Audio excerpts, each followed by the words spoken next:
very, very special month for a lot of people, for his family, fans, friends, the music people like myself who cover in media. April 1st is just like so freaky the way it just kind of goes.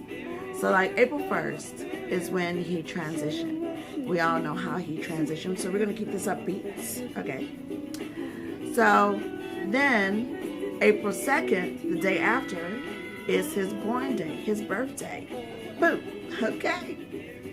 So it's just like you just show the love and the reverence, and still his music just resonates to the time on a personal level, on a social level. I mean,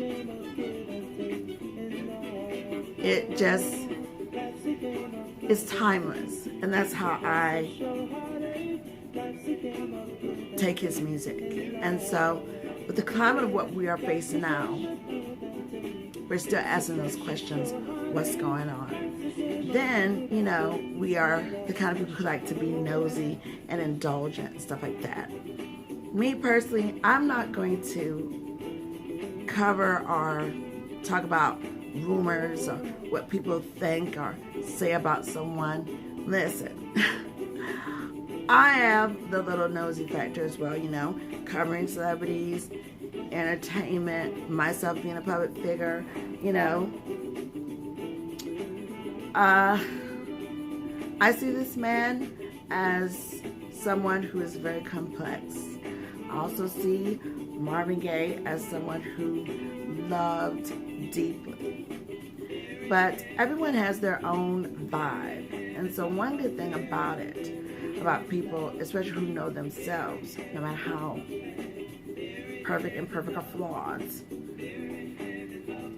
if something is just not working, it is best to part than to be miserable and be hanging on. I mean, I know personally, I don't like to just hang on like that. I like to just keep it going. Because you can love someone and leave them. When I was young, I didn't fully understand the scope of that. But you can. You can love someone and leave them. It does the betterment to your soul and your spirit and your whole well-being. It doesn't mean that it's demolished forever. You might have to mature up to come back together. Or it's for the good of you just to stay apart. You know?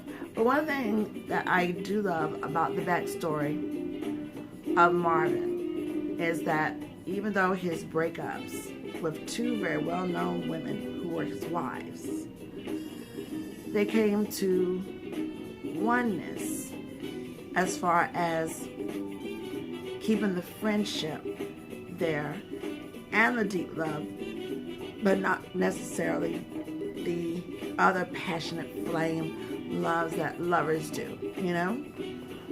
So I've always had this fascination with both wives, Anna and Gordy, and with the album that he made under contract with Motown, and he was ready to get out of the whole shing shabab. So he made Here My Dear. Now, back then, he was trying to get out the contract, but when you're so gifted and you're so of the vibe of that whole destiny thing, you could try and throw something together and push this album so you could just get out of the contract, get out of the marriage, and just be done. But it became, over time, a masterpiece, a classic. So that goes to show you were trying to put that together, but then look, it truly became this classic, and it became like this whole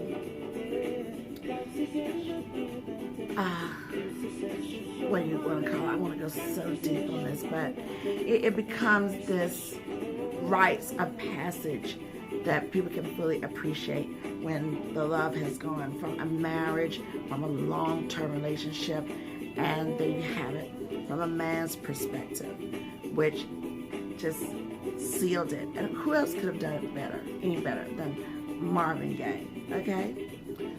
So, with this jam going on, I gotta just take it back a little bit, okay? Because he's jamming. That Here, My Dear was just something very, very special. And today, you have a lot more appreciation of that album. And as time goes on, it just solidifies right there with the rest of the albums as a classic. Wasn't intended to really be that way, but that's just the way that it went down. So, you know, it's just the way it went down. But through their marriage and afterwards, they remained very at oneness with each other. Then you have the second wife, Jan, and she was coming in as that marriage with Anna Gordy, sister of Barry Gordy, was dissolving. And then here comes Janis Hunter, and she's a younger woman, very younger than Marvin. But that love affair, which was consensual by both, turned into marriage, and she lets us into their love affair as much as she wanted to. So get the book and the memoir, and she talks about their time in the canyon. She also talks about the perfectly imperfect, flaws and all, but what memories, and then what memories that she has that she hasn't shared with us. Now, when I became publisher and founder of 1021 Magazine, I made sure that I covered from a woman's point of view and from Jan's point of view, giving the women who love these men on the stage their props. Because I have been there loving the man on the stage, and the man on the stage has been there loving me on the stage, in media and entertainment, and in different ways. So it was both of us right there. But I was given the props because a lot of times when people see you, like they see me or they saw him, they see this. But do they see the other stuff? Not quite, okay? And this is when you love that person off the stage of public life.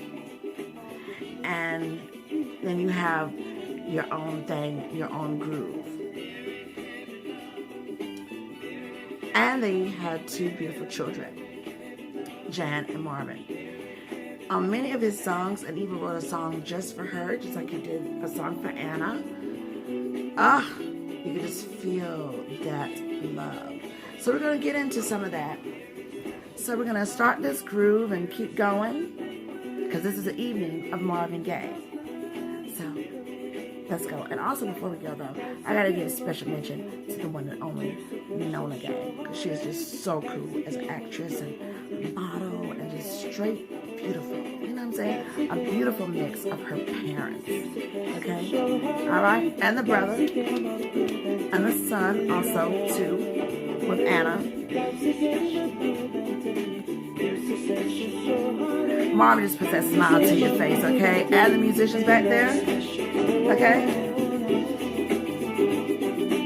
And I'm really feeling this too as a musician. Also,